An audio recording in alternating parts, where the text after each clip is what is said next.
Dahil sa ginawang pag-atake ni Xu Jingming, ay agad na nasuka ng dugo si Lei Zhou, at habang nakapalibot nga sa kanya ang mga kidlat ng ating bida, ay bigla nitong nabitawan ang kanyang espada kasabay ng pagtilapo nito at pagtalsik ng kanyang mga dugo. Sa kanyang pagbagsak, ay muli itong nasuka ng dugo at halos mawala ng malay. Dahil din sa lakas ng pag-ataking ginawa ni Xu Jingming ay biglang umusok ang lugar matapos siyang bumagsak. Dahil dito ay agad na napapatanong ang mga manunood kung dito na ba nagtatapos ang laban. At kung natalo na ba talaga si Lei Zhou matapos lamang ang dalawang pag-atake ni Xu Jingming.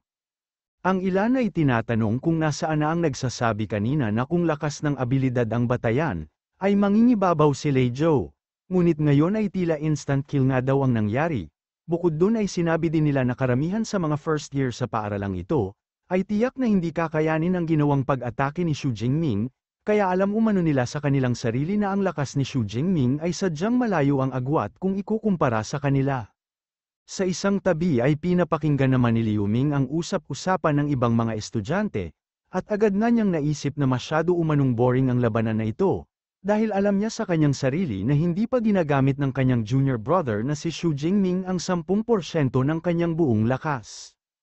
Dahil tila nawalan ng ulirat si Lei Zhou sa kanyang pagbagsak, ay nagtungo sa ring si Teacher Zhou Yun, upang ihayag sana kung sino ang panalo sa kanilang labanan. Ngunit habang nanginginig nga ang tinig ni Lei Zhou, ay tinawag nito ang teacher at sinabing hindi pa siya tumatanggap ng pagkatalo, kaya naman hindi pa tapos ang kanilang laban at unti-unti ay pinilit nga niyang makatayo. Agad nga ding nagngalit ang kanyang mga ngipin, tumulo ang butil-butil na pawis at inilabas ang isang pulang tableta. Matapos itong makita ni Teacher Zhou Yun, ay biglang itong napasigaw at tinanong kung blood furry ba ang kanyang hawak, sabay sabi na pag ininom niya ito ay para na din niyang tinapon ang kanyang buhay, sinabi nga din niyang ang laban na ito ay hindi naman labanan hanggang kamatayan, at isang pangkaraniwang paligsahan nga lang daw ito sa pagitan nilang mga estudyante, kaya naman hindi niya kailangang sirain ang kanyang buhay. Agad nga ding napamura ang mga nanunood ng malaman na may dalang blood furry pill si Lei Zhou. At sinabi nila na kahit pa kaya nitong palakasin ng ilang ulit ang kapangyarihan ng isang ability user, ay magiging panandalian lang din ang epekto nito, bukod dun ay mayroon nga daw itong seryosong side effects, kung saan ay maaari siyang manatiling nakarite sa higaan ng 1 o 2 buwan, kaya napapatanong sila kung worth it ba ang desisyong ito ni Lei Zhou. Bukod dun ay gaganapin na nga ang freshman competition sa susunod na buwan. Habang patuloy na nanginginig ang tinig at buong katawan ni Lei Zhou, ay sinabi niyang sa ngayon ay walang ibang mahalagang bagay para sa kanya kundi ang matalo si Xu Jingming, kaya naman tatanggapin niya anuman ang mga epekto ng blood furry pill, gayon na din kung parusahan man siya ng paaralan dahil dito. Bukod dun ay sinabi nitong handa siyang harapin ang panganib na maaaring idulot nito sa kanyang katawan. At kung matapos nga daw niya itong inumin at matatalo pa din siya ni Xu Jingming, ay dun pa lang niya tatanggapin ang ganap na pagkatalo sa laban nila. Agad namang sumigaw si Liu Wentao upang kunin ang atensyon ni Teacher Zhou Yun, at tinanong nga niya kung maaari ba itong gamitin sa gitna ng labanan, sabay tanong na din kung ano ang pinagkaiba nito sa pandaraya sa isang exam. Agad ding sinang-ayunan ng ibang estudyante ang sinabi ni Liu Wentao, at sinabi nga nilang labag ang paggamit ng blood furry pills sa labanan. Pero bago pa nga sila makapag-react ay agad nang ininom ni Lei Zhou ang blood furry pill. Habang si Teacher Zhou Yun naman ay pinaliwanag na hindi opisyal ang kanilang labanan, kaya naman walang mahigpit na pamantayan ang naglilimita sa paggamit ng anumang bagay, at ikinumpara nga niya ito sa isang open book exam. Bukod dun ay sinabi din niyang anumang sandata, combat suits at pills ay maaaring gamitin ng sinuman bilang suporta ng kanilang lakas, at kung mayroon nga din daw nito si Xu Jingming ay maaari din niya itong inumin. At matapos ngang inumin ni Lei Zhang ang blood furry pill, ay biglang nag-alab ang apoy ng kanyang kapangyarihan, unti-unti ay naglabas ito ng mas mainit at mas nakakapangilabot na apoy, kaya naman agad naisip ni Teacher Zhou Yun na hindi pangkaraniwan ang blood furry pill na ininom ni Lei Zhou, dahil direkta nitong naidala si Lei Zhou sa Tier 2 lower rank, dahilan upang maisip din niyang sa pagkakataong ito ay isang malaking problema ang kakaharapin ni Xu Jingming. Pero hindi naman magpapatinag ang ating bida, at inilabas nga nito ang mas malakas pang mga kidlat maging ang kanyang mga mata ay naglalabas ng kidlat at buo niyang katawan ay nababalot din ng kidlat, at matapos nga itong makita ni Teacher Jo-yun ay biglang namula ang kanyang mga muka, may halong paghanga habang sinasabi na mas matindi pa ang fighting spirit ni Xu Jingming ngayon, bukod dun ay naisip niyang ang mindset ng ating bida ay tulad sa isang great general sa digmaan. Sunod ay muling itinaas ni Xu Jingming ang kanyang sibat, at unti-unti itong binabalot gamit ng kanyang kidlat, kasabay nito ay naisip niyang sa wakas ay magsisimula na ang tunay na laban, di tulad kanina na tila isang labanan ng matanda at bata ang nangyari, kung saan ay pinaglaruan lamang niya si Lei Zhou. At sa kanyang paghakbang, ay biglang nabalot ng kidlat ang kanyang mga paa, dahil sa sobrang bilis ay bigla itong naglaho sa kanyang kinatatayuan at agad lumapit kay Lei Zhou para sa gagawin niyang pag-atake. At matapos ngang masaksihan ni Lei Zhou ang bilis ng ating bida, ay wala siyang magawa kundi hangaan ito, at habang patuloy siyang nababalot ng kanyang mga apoy ay dinampot niyang muli ang kanyang espada. At gamit nga ang kanyang espada ay buong lakas niyang dinepensahan ang mabilis at malakas na pag-atake mula kay Xu Jingming, ngunit dahil nga sa lakas ng pag-atake ni Xu Jingming, ay muli niyang nabitawan ang kanyang espada, kasabay nito ay napa-atras din siya at matapos mawalan ng balanse ay bigla siyang napaluhod. Agad niyang ininda ng kanyang kanang kamay ang impact ng pag-atake ni Xu Jingming, at habang pinipigilan niya ang panginginig ng buo niyang kamay, ay naisip nito na sa kasalukuyan ay katumbas na ng isang Tier 2 ability user ang kanyang lakas. Ngunit sa batayan ng lakas ay kaya pa din siyang pangibabawan ni Xu Jingming, dahilan upang mapatanong siya kung anong klase ng halimaw ang ating bida.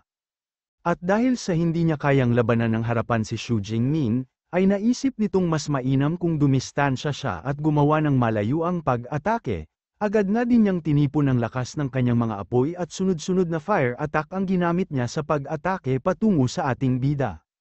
Ngunit sa isang pagwas-iwas ni Xu Jingming ng kanyang sibat, ay nakabuo ito ng vortex ng kidlat na nagsilbi niyang depensa, bukod dun ay napaglaho nga din ng kanyang kidlat ang mga apoy ni Lei Zhou, at mariin niyang tinanong kung ito lang ba talaga ang kayang gawin ni Lei Zhou. Agad nga din itong napatanong sa kanyang sarili, kung anong klase ng kidlat meron ang ating bida at kung bakit kaya nitong tapatan anumang pag-atake ang kanyang gawin. Gayunpaman ay naisip naman niyang hindi makakalapit sa kanya si Xu Jingming pag nagpatuloy siya sa malayuang pag-atake niya. At kung madrain nga daw niya ang kidlat ni Xu Jingming bago mawala ang epekto ng Blood Fury Peel, ay mayroon pa din siyang pag-asa na manalo sa laban nila. Nagpatuloy nga si Lei Zhou sa pag-atake gamit ang kanyang mga fireballs, pero bigla namang tinipon ni Xu Jingming ang mga kidlat niya sa kanyang kamay hanggang sa maghugis sibat ito, at matapos ang isang malakas na paghagis, ay dumaplis ang kidlat na ito sa kanang braso ni Lei Zhou. Agad niyang ininda ang sakit mula sa pag-ataking yun ni Xu Jingming, at habang iniisip nga niyang mayroon din palang pangmalayuan na pag-atake ang ating bida, ay isang bilog na kidlat ang biglang lumabas mula sa itaas, kaya muli ay napapatanong siya kung anong klase ng combat technique ba ito. Inunat naman ni Xu Jingming ang kanyang kamay, at matapos nitong bigkasan ng salitang Thunder Prison, ay tila naging rehas ang mga kidlat niya na agad pumalibot kay Lei Zhou, na agad ding na-realize na isa itong restriction type na combat technique, isang technique na may kakayahang pigilan siya mula sa kanyang mga paggalaw. Kaya naman agad din niyang tinipon ang buo niyang lakas, isang malakas na apoy ang biglang nagliyab at bumalat sa buo niyang katawan. Dito ay sinabi ni Lei Zhou na maaaring hindi nga siya makalabas mula sa Thunder Prison ni Xu Jingming, pero tiwala din naman siyang hindi makakapasok at makakalapit si Xu Jingming sa kanya. Kaya naman alamin na lang nila kung sino ang mas makakatagal at huling mauubusan ng lakas. Pero biglang ang naglakad patungo sa kanya si Xu Jingming. At habang nagliliwanag nga ang kanyang mata ay sinabi nitong isang desenteng depensa ang flame barrier ni Lei Zhou, pero nais nga daw niyang malaman kung ilang pag-atake kaya ng ating bida ang kakayanin nito. At masyado nga ang gulat ni Lei Zhou matapos tumalon sa ere si Xu Jingming, kasunod nito ay gumawa siya ng hindi mabilang na sibat mula sa kanyang mga kidlat, at ginamit nga niya ito upang atakihin at wasakin ang depensa ni Lei Zhou. At bago pa tuluyang tumama kay Lei Zhou ang mga sibat na kidlat ng ating bida, ay bigla itong nakaramdam ng matinding takot at alam nga niya sa kanyang sarili na mamamatay na siya pag tinamaan siya ng alinman sa mga kidlat na sibat ni Xu Jingming.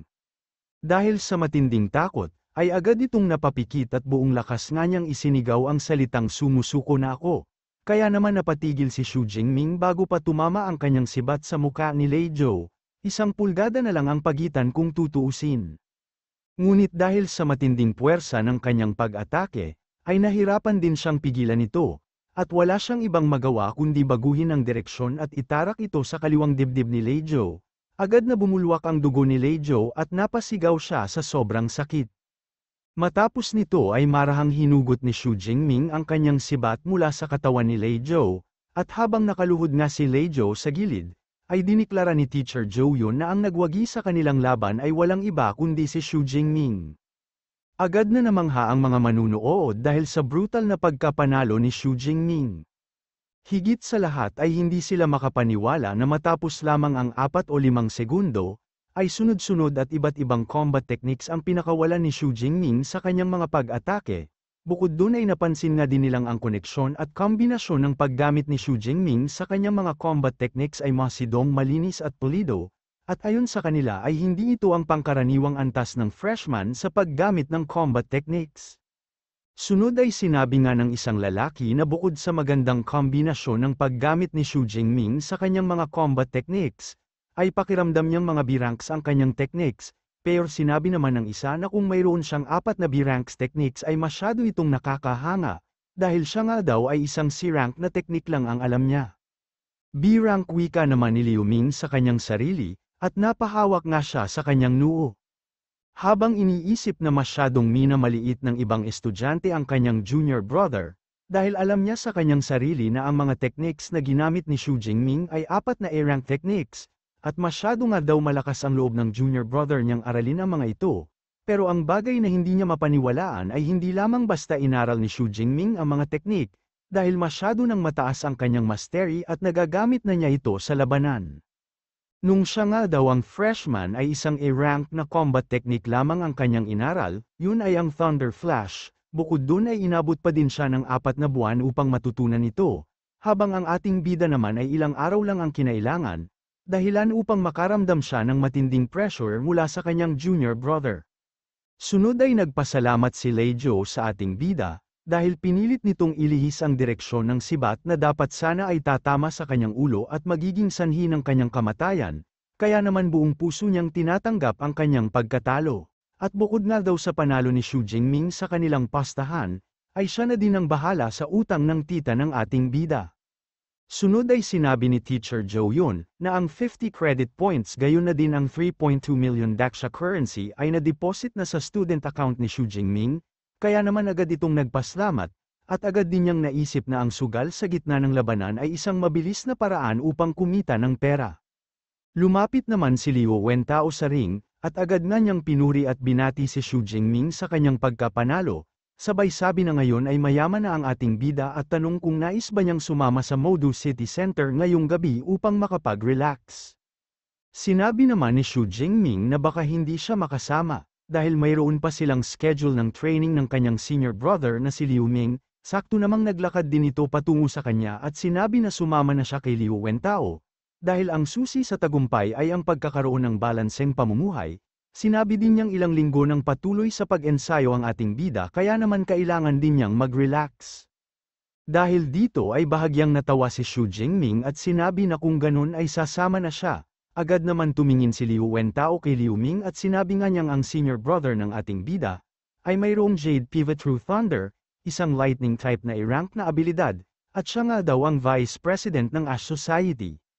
Sinabi nga din niyang mas malakas ang charisma ni Liu Ming sa personal kaysa sa mga nakita niyang larawan nito, at habang naglalakad sila ay sinabi niyang settled na ang kanilang plano, at kailangan nga lang daw sumunod ni Xu Jingming sa kanya sa pagkakataong ito, dahil siya na ang bahala sa lahat gayon na din sa program.